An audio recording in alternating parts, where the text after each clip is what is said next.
How would you like a 15% discount to my daily email, the stack of stuff, the show notes, discounts to the conference, all of that? All you need to do is text the word show to 33777.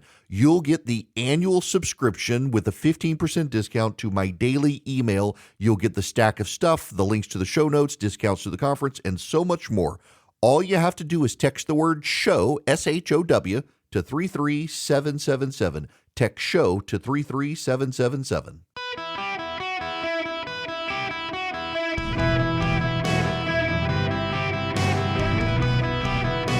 Welcome to the Erick Erickson Show podcast, Hour 2. Hello, America. Welcome. It is Erick Erickson here. The phone number is 877-973-7425. I am hemming and hawing here for 1 second because I just got a video clip that I need to handle and process and get from Scott Bessent. Okay. Good. All right, I got it. I can begin. Literally, this is why I love this show, and I love being midday in most parts. And some stations have to run it on delay, but I can grab this stuff, and on the fly on radio, I got stuff I want to talk about, and I get thrown a curveball like this is perfect. I can tie all this stuff in together. I want to go back to the clip I played. I've played it twice, 2 days in a row. I want to play it one more time, not to go after people on the right attacking Amy Coney Barrett, but because there's a new video, but you need to hear some of this. I won't play the whole thing. This is from Amy Coney Barrett before the House Judiciary Committee planning the budget for the Supreme Court. The Supreme Court unanimously, including Clarence Thomas, is asking for more money for security. Clarence Thomas issued a statement saying the security threats in his time in office at the Supreme Court have gotten extreme and they need more security protection. This is Amy Coney Barrett. Good? Yes. And those statistics sound abstract, but being on the receiving end of them is not. So I thought I would just share a little bit about how the threats have affected me and my family personally. They have required me to, my children, to think about and see things that children should not have to see or think about. One example is when threats to my life were particularly intense a few years ago, around the time of the Dobbs leak. My security detail sent me home with a bulletproof vest, and I carried it into my house, put it into my bedroom, dropped it down on a table, turned around, and my 12-year-old son was standing in the doorway of my bedroom. And he wanted to know what it was and why I had it. And that's part of her statement from her testimony. This is Scott Bessent. This just hit the wires from an event he's doing. Listen to this. And before I proceed, I'm going to go off script for a minute, which is always dangerous. But I'm going to remind everyone in this room and all the media that I was the subject of an assassination attempt February 2024 by an addled left-wing activist 2 hours after being sworn into my job. So any of you who want to report that this is a fiction and does not exist, be there for the sentencing this August. It was 25, not 24. He misstated that. But yes, it's true. He was the subject of an assassination attempt. Russ Vought, the director of Office of Management and Budget, a longtime friend of mine, was the subject of an assassination attempt. Brett Kavanaugh, subject of an assassination attempt. You have members of the cabinet have to live on military bases now, including Pete Hegseth, among others. Marco Rubio as well, not safe for his family.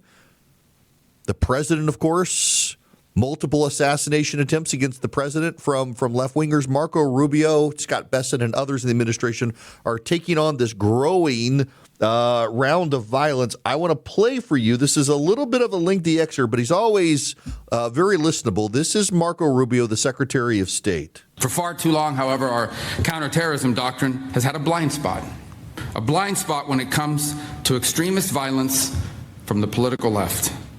Even today, the very idea that far-left terrorism could be a serious threat is treated as a right-wing fever dream, or worse, as a dangerous fascist conspiracy.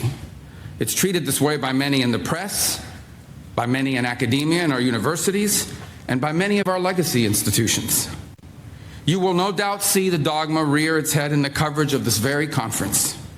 in spite of the clear and the undeniable reality, in spite of the objective numbers and statistics, in spite of the fact that in this room today, there are representatives from across the political spectrum, we will hear this kind of organized violence and terror will be dismissed. It will be dismissed as a partisan fiction. A whole industry grew up in our countries around the study of extremism. We have think tanks and fellowships and journals and consultancies with the unspoken understanding among them that the only kind of political violence that was a true threat to our system, that only one kind of political violence was a true threat to the system.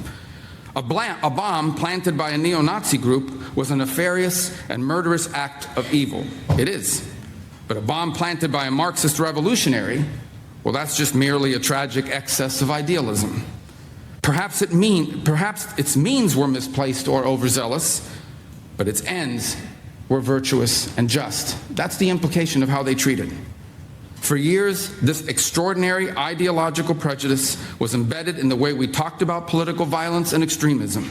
It was repeated again and again until it was accepted as the neutral and objective baseline, so entrenched in the mainstream conventional wisdom that it came to be regarded as an apolitical fact.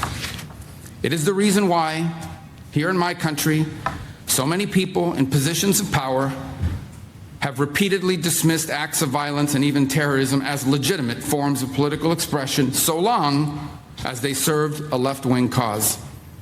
It is why during those so-called George Floyd riots in the summer of 2020, as criminals and extremists burned and looted their way through America's great cities and nearly brought the country to its knees, city governments all across the country simply refused to prosecute the people conducting these acts of violence and terror.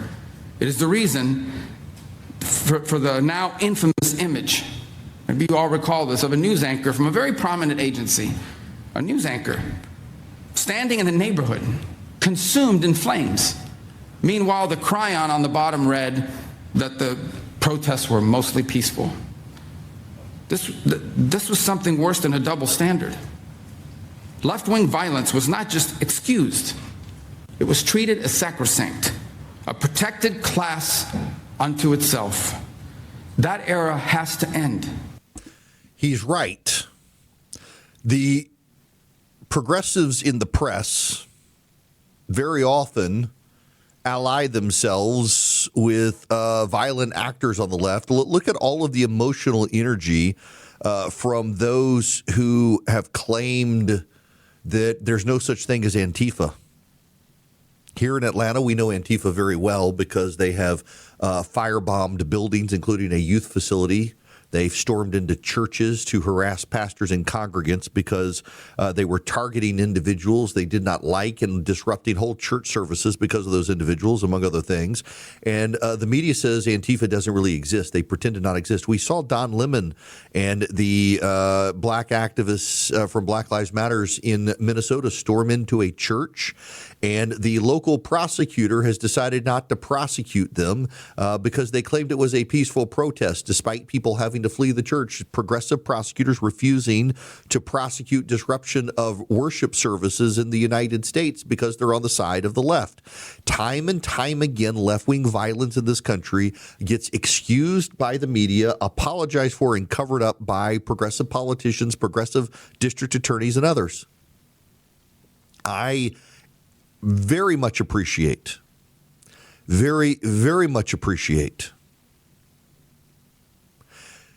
the Trump administration highlighting and covering this issue and putting a spotlight on it.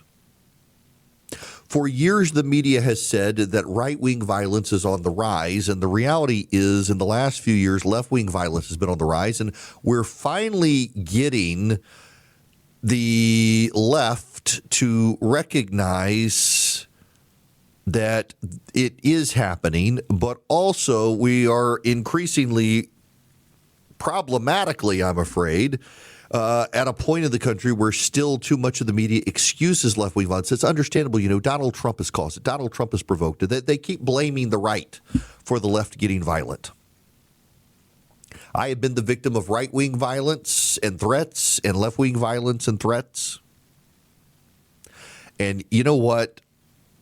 In the last few years, I've gotten more antagonism from the right. But, you know, I when I go through Atlanta, I tell this story often, but I mean, it's relevant here.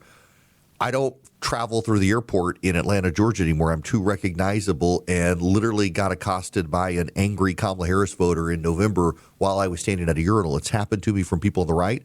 It's happened to me from people on the left. This was the first time where security had to be intervened. The guy was just unhinged after the election in 24 and stood there berating me for being complicit in the destruction of the country.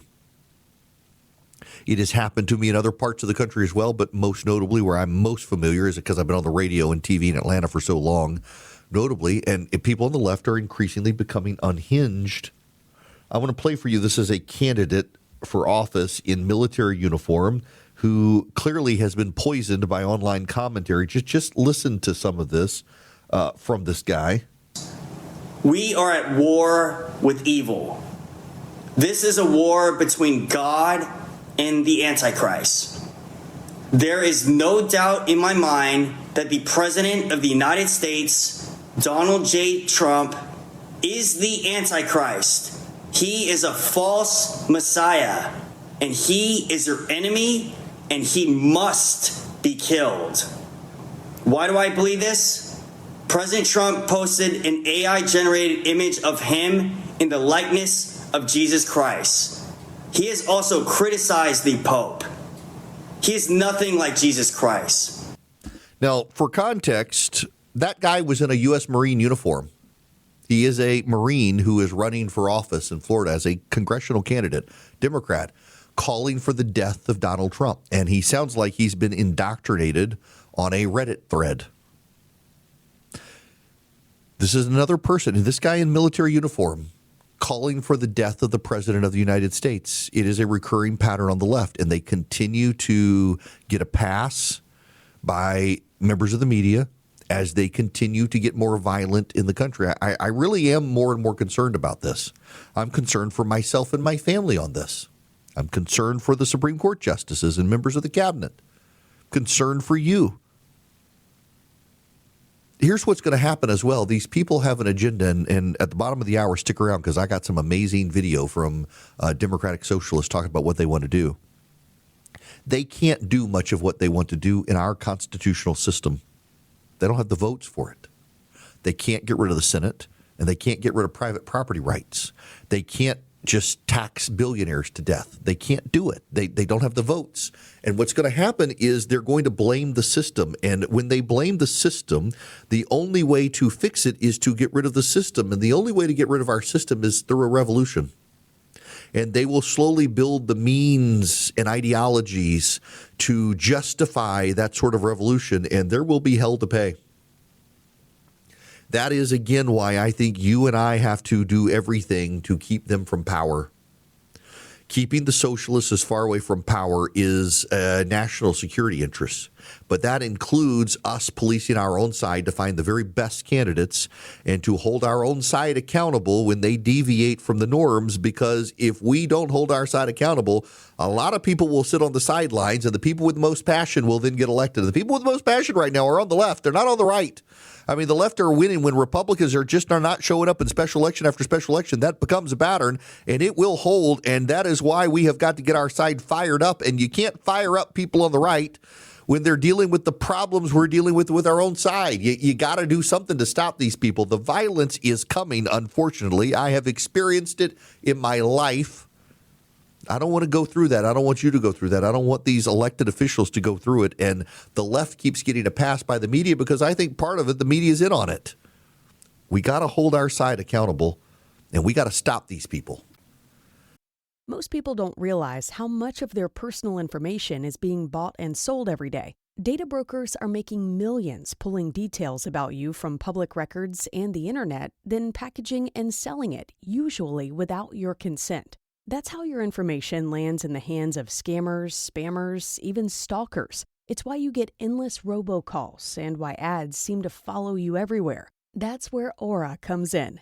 Aura actively removes your data from broker sites and keeps it off.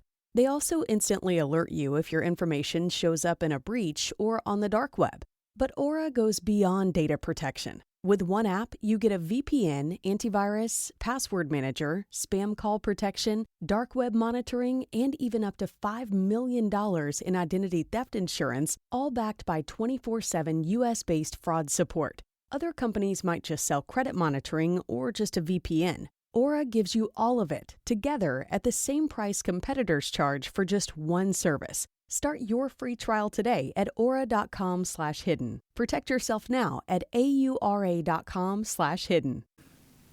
Hello, my friends. Welcome. It is Erick Erickson here. The phone number is 877-973-7425. Should you wish to be on the program, I would be happy to have you. So, I don't want to give away spoilers,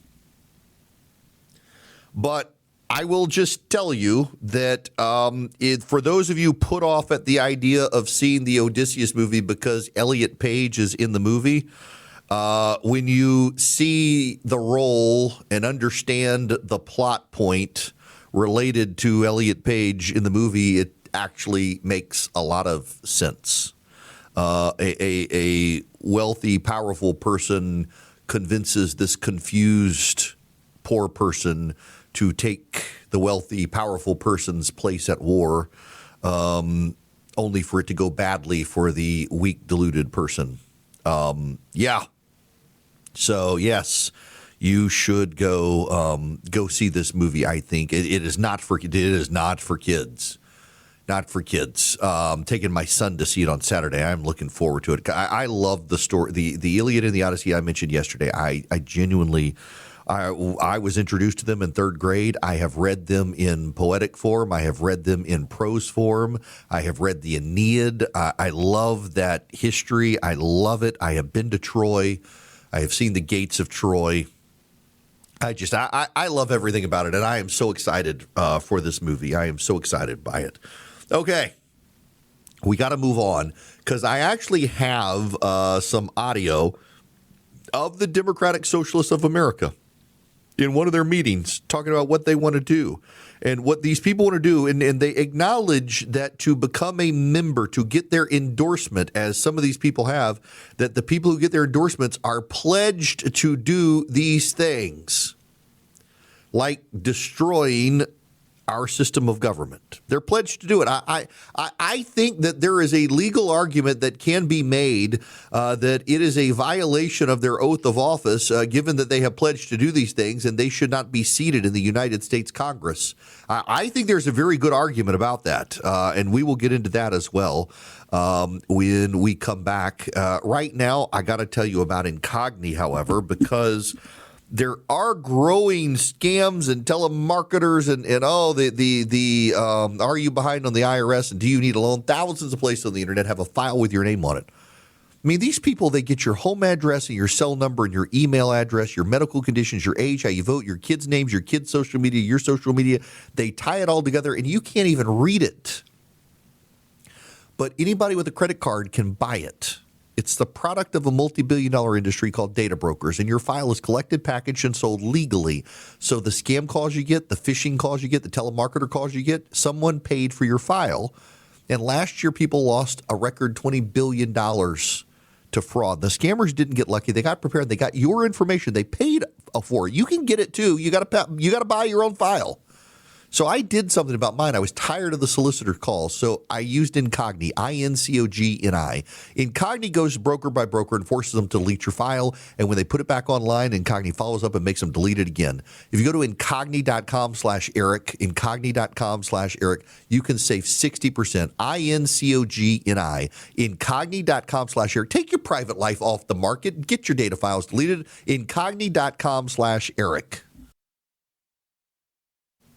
Hello there. Welcome. It is Erick Erickson here. 877-973-7425. Should you wish to be on the program, would be very happy to have you. I got to go back to some of the audio that I played for you yesterday because it really does, I think, set the stage for where the Democratic Socialists are headed in the United States. And it's important that you hear this, particularly those of you who weren't here yesterday, because I got some expanded audio for you today. Let me be very clear as I set the stage here with you that I am concerned with radical elements on the right, like the Patriot Front, the white nationalists, but there's still a fringe on the right.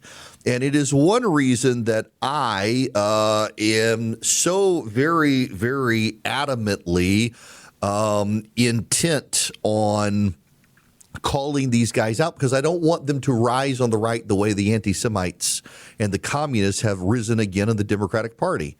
The Democratic Party has always dabbled in anti-Americanism. In 1984, in San Francisco, the Democrats met with Walter Mondale leading them, and they were very sympathetic to the Soviets and blame America first. And America was the problem with all the world's ills. And they have risen again to blame America again. But there are also those on the right who also see America as a problem in the world, and they want to take us away from leadership of the world. They think that the world would be better off if we were one of many nations. And J.D. Vance and the isolationists, I'm really concerned with their worldview when it comes to this, that divide the world into tripartite stage. We control the Western Hemisphere. They fight over the rest. That's a recipe for instability in future world wars. It's willfully naive and ahistorical. There are a lot of people who aren't very smart who fancy themselves as smart, and these are the sorts of ideas they come up with. And you see most of these people, however, take up residence in the Democratic Party. People who are not very smart, but they're convinced of their own smarts. I want to play for you this audio. This is one of the leaders of the Democratic Socialists of America, what's his name now? Ash Siddiqui. Our goal is to reframe politics around class lines in the United States, which is what the ruling class has been doing forever. We want to transfer power from the 1% to the working class and to replace capitalism with socialism, which means expanding democracy in every part of our lives. And that's how we're organizing people together. In other countries that got more expansive things like universal health care, it happened with the class struggle, and that's with organized workers, with majorities of the population. Power is not conceded without struggle, and that means people have to organize in our own interests to win these things. So this guy, he wants to get rid of capitalism in the United States. When he says that he wants to get rid of free markets, which means private property rights. Private property rights is embedded within our constitutional structure to the extent that if the government or a utility needs to take your land for common good purposes, they have to pay you fair market value. They can't just take your property. They got to pay you fair market value, not an underwritten cost. They've actually got to go out and do surveys, figure out what the cost is, and you can fight them in court, and typically will get more money. That's because private property is embedded within the structure of our constitutional government. Here's the same guy talking about the United States Senate. Who live in this country. So would you like to abolish the Senate? That's part of our platform, and we don't think that's extreme. We think it's a change that would help make this country more democratic. He wants to get rid of the Senate. He thinks it would make the country more democratic. Now let's get to this group chat of Democratic Socialists. They're on a group chat here, and I want you to listen to these ladies. This is actually something that we committed to at convention, having our endorsed candidates supporting the program. It's a requirement now. And so that'll be incorporated into our endorsement process. It sounds so radical, like abolish the Senate, abolish the Supreme Court, like et cetera, but it's not. Like those are the things that need to happen. So whenever people are like, oh my God, they want to get rid of the president, I was like, well, I don't know what we would call it in the future. We could call it the head honcho of whatever, it's like we might not have a president. Now, I want to read for you some of the things that are on the screen with these people, just so you understand. One, It's replaced the two-party system with the multi-party democracy, expand the House of Representatives, implement proportional representation and ranked choice voting in all elections, and abolish the Senate. Ranked choice voting keeps coming up. It is a left-wing plot. I know some nerds on the right think ranked choice voting is a good idea. It's not. It complicates elections. And folks, it's something that the progressive left wants. When you hear people talk about ranked choice voting, the left believes that they have an easier path to power when you adopt ranked choice voting. Also, establish public ownership of the largest corporations and essential industries to ensure democratic control and accountability of the people. Enact aggressive wealth taxation on the richest individuals and corporations to spend on the public good. That is communism. But wait, there is more. Extend full voting rights to all permanent U.S. residents, not citizens, but residents, and restore the right to vote for incarcerated people and people with criminal convictions. Establish statehood for Washington, D.C., and recognize the right to self-determination of all U.S. territories and colonies. For the working class to govern, we need a new political system, end political corruption and legalize bribery, get rid of lobbyists, dark money, Citizens United, publicly finance all elections, abolish the Electoral College, replace the president and the Supreme Court with an executive and judiciary that are subordinate to the Congress. In other words, it is survival of the fittest, natural selection, and the powerful have all the say. That is what the Democratic Socialists of America want, an end to the American system of government. I have been rewatching the HBO miniseries John Adams. The book is one of my favorite biographies. It's by David McCullough. If you've never read it, it is a book you should read. I remember when I finished that book, I was in the hospital with my wife. She had a double mastectomy. George W. Bush had his inaugural, and I was finishing the John Adams book back in January 20th, 2021. And I looked at my wife when I read that last page of that book and said it was like I was leaving behind an old friend. It's just a phenomenal book. I have read it more than once. It is a love story. John and Abigail Adams were a partnership in marriage. John Adams was deeply influential in the structure of this government. And though he was what we would call a Unitarian, he believed in God, unlike modern Unitarians. He and his wife very committed to their faith. There is a scene documented in the book and also in the movie where John Adams and Ben Franklin and Thomas Jefferson are hanging out in a garden in France. And they begin to talk about the coming Constitutional Convention. Adams has been appointed to be the ambassador to Great Britain. Franklin is headed home to the Constitutional Convention, retiring as ambassador to France, and Thomas Jefferson has taken over. And Thomas Jefferson talks about how great people are and good people are, and criticizes John Adams for believing that people are inherently bad. And John Adams replies that he's afraid that Thomas Jefferson will get taken advantage of by believing in the inherent good of people when actually people are greedy and covetous and want power, and that a government that will sustain itself over time recognizes and checks the greed and the power and the corruption of people. One of the ideas woven into our constitutional republic and the ideas of the Declaration of Independence and our founding are that people actually are fallen. It is a Judeo-Christian belief. It is reflected in the Western canon. People, at the end of the day, are sinful. And we all want what is best for us. Screw the other guy. What the socialist left believes is the inherent goodness of people, and that coming together, they can together decide what is for the common good. And inevitably what happens, because people are not good, is that the people who believe that everyone is good and they can come together and determine the good of people, they wind up with a very corrupt system where an elite govern. There is, in communist societies, a general session of the Communist Party. There is a legislative session, but at the end of the day, it's the Politburo that governs. And in the Politburo, there is a secretariat, and in the secretariat becomes a dictator. The Secretariat governs the Politburo, and the Politburo governs the legislature. It's not actually a democracy. No communist socialist government has ever been set up where you actually have a pure democracy. Ultimately, at the end of the day, you have a leadership structure that itself gets rich off the system. And these people all view themselves as the future leaders of that system. If there is a war, if there is a revolution that the Democratic Socialists lead, the Democratic Socialist leaders will sit in the back and let everyone else die for their cause. And if they're successful, they'll take over. They'll mourn the dead and build a monument to them, and then they'll get greedy off the system. The reason our system of government has worked as well as it has for 250 years is because our founders were smarter than us. And while I would argue that our nation's founding was not as Christian as some of the right claim, our founders did have a belief in God and an understanding of the nature of mankind, a real understanding of the nature of man. They understood you can't build utopia, and that a government that checks its powers through a system of vertical federalism, horizontal federalism, checks and balances in government is a far better, far superior system. And I think the problem the Democratic Socialists are going to run into over time is the inertia of the system.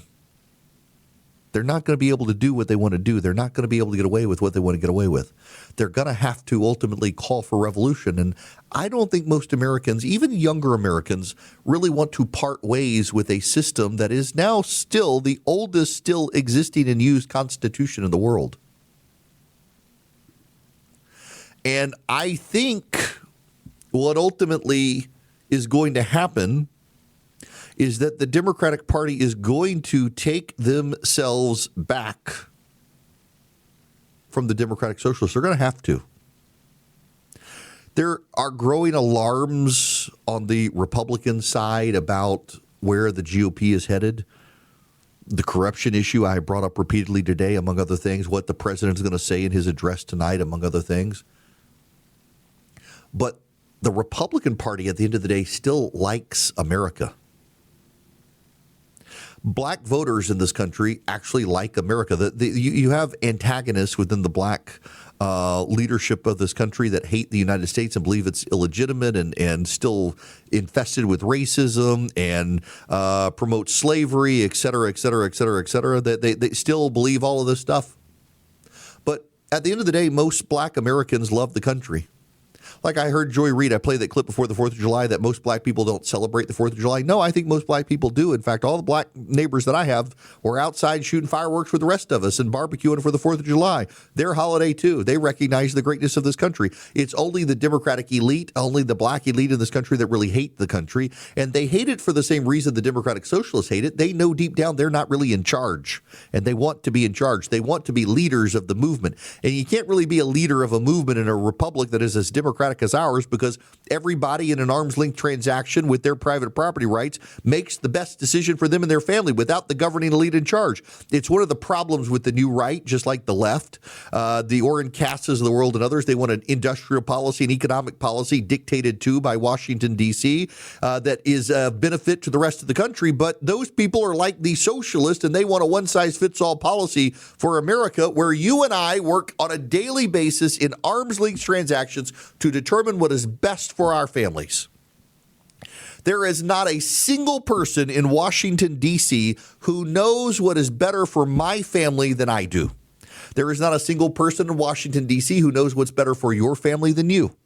And at the end of the day, we have a group of Democratic Socialists and some people on the right who think actually Washington, if allowed to dictate the terms, would make better decisions for you and your family, because sometimes you vote against your own interest. I hear that all the time. There's not a single American who ever votes against his own interest.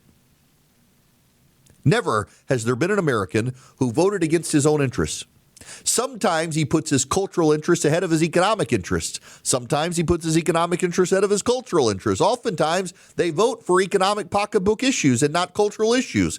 And whichever side loses, well, they voted against their own interests. No, they didn't. They voted against the interests you thought were best for them. And that's the problem for the Democratic Socialists of America, is they have determined in their unaccomplished arrogance in their mother's basements, where they've never had a real job outside of subsidy from their parents, that they know what what is best for you and me, and ultimately that is what undermines their entire project in this country, their level of arrogance. Abdul El-Sayed, the Democratic Socialist candidate in Michigan, wants Medicare for all Americans, universal health care. His wife won't accept Medicare and Medicaid in her medical practice.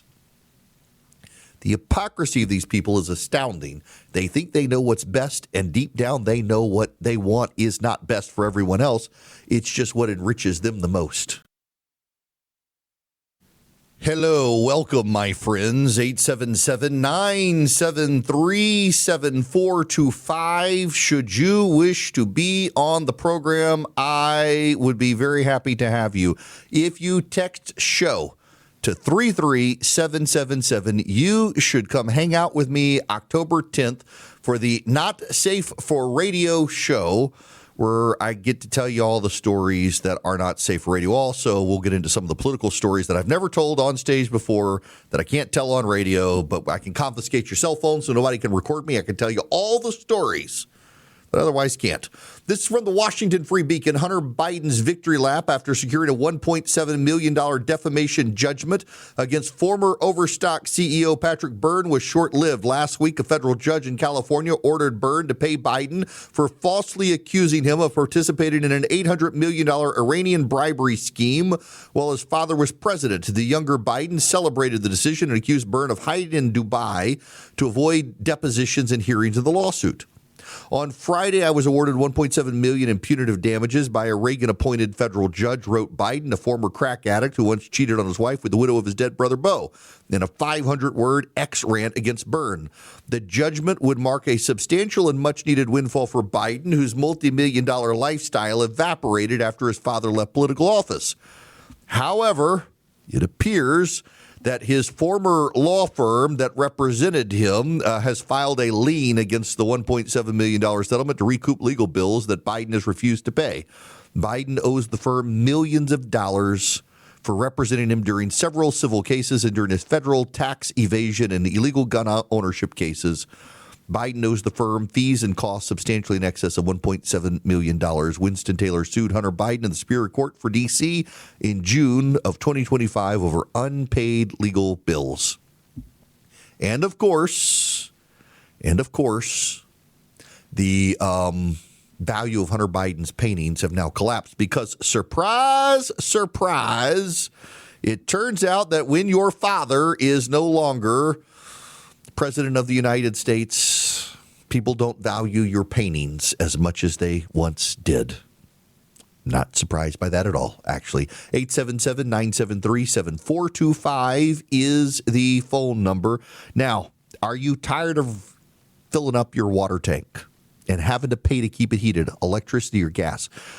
You might be able to bring down your power bill. We brought down our power bill when we switched to a tankless water heater from Rinnai. Now, we switched for two reasons. One, we had two tanks under the house. One of them burst and flooded the crawl space under our house. Had to buy a pump and everything and suck the water out. It was a mess. And then I thought, why do I want to get another tank when I can get a tankless water heater? Because we fill up those tanks and our kids take showers and you run out of hot water and then you got to wait for the tank to fill up. Then you got to heat the water again before you can even get back in the bath or the shower. I got tired of the fighting of the kids over bath time. So we got the tankless water heater from Rinnai, and we don't ever run out of hot water anymore. In fact, even when the power goes off in our house, we still get hot water from our tankless water heater with a battery backup on it. It just works. And we have hot water forever, and you can too by going to talkingtankless.com. Talkingtankless.com. And you can find a tankless water heater from Rinnai. You can find a certified professional to install it, and you can get hot water forever, just like my family does. Talkingtankless.com. Go there today.